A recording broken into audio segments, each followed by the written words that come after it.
2024 Andhra Pradesh assembly ఎన్నికల్లో TDP నేతృత్వంలోని NDA కూటమి రికార్డ్ విక్టరీ కొట్టింది.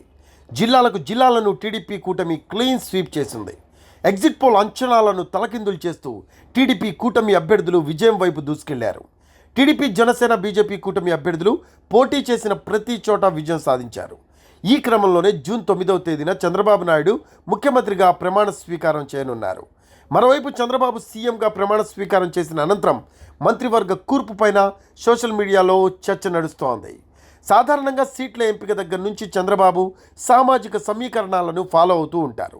ఈ క్రమంలోనే కేబినెట్ విషయంలోనూ చంద్రబాబు సామాజిక సమీకరణాలకు ప్రాధాన్యత ఇస్తారనే వార్తలు వస్తున్నాయి. ఏపీ అసెంబ్లీలో 175 సీట్లున్నాయి. దీంతో 25 మందిని మంత్రివర్గంలోకి తీసుకునే అవకాశం ఉంది. టీడీపీ, జనసేన, బీజేపీ పార్టీలు మూడు కలిసి ప్రభుత్వాన్ని ఏర్పాటు చేయనుండడంతో మూడు పార్టీల నేతలకు మంత్రివర్గంలో చోటు దక్కే ఛాన్స్ ఉంది. జనసేన నుంచి 3, బీజేపీ నుంచి 2 మంత్రిగా ఛాన్స్ ఇస్తారనే వార్తలు వస్తున్నాయి. జనసేన విషయానికి వస్తే పవన్ కళ్యాణ్ డిప్యూటీ సీఎంగా బాధ్యతలు స్వీకరిస్తారనే ప్రచారమూ నడుస్తోంది. పవన్కు తోడుగా నాదెండ్ల మనోహర్ వంటి సీనియర్ నేతలకు అవకాశం ఇవ్వచ్చు. ఇక బీజేపీ విషయానికి వస్తే కామినేని శ్రీనివాస్ గతంలో టీడీపీ ప్రభుత్వంలో మంత్రిగా పనిచేశారు. ఇప్పుడు కూడా కామినేని శ్రీనివాస్, విష్ణుకుమార్ రాజులో ఒకరికి ఛాన్స్ దక్కొచ్చు.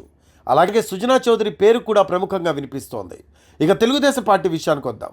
మంత్రి పదవిని ఆశిస్తున్న నేతల సంఖ్య ఈసారి ఎక్కువగా ఉంది. టీడీపీ రాష్ట్ర అధ్యక్షుడు అచ్చెన్నాయుడు, అయ్యన్న, గంటా శ్రీనివాసరావు, బోండా ఉమా, పయ్యావుల కేశవ్, పరిటాల సునీత, నారా లోకేష్, ఇలా లిస్టు పెద్దగానే ఉంది.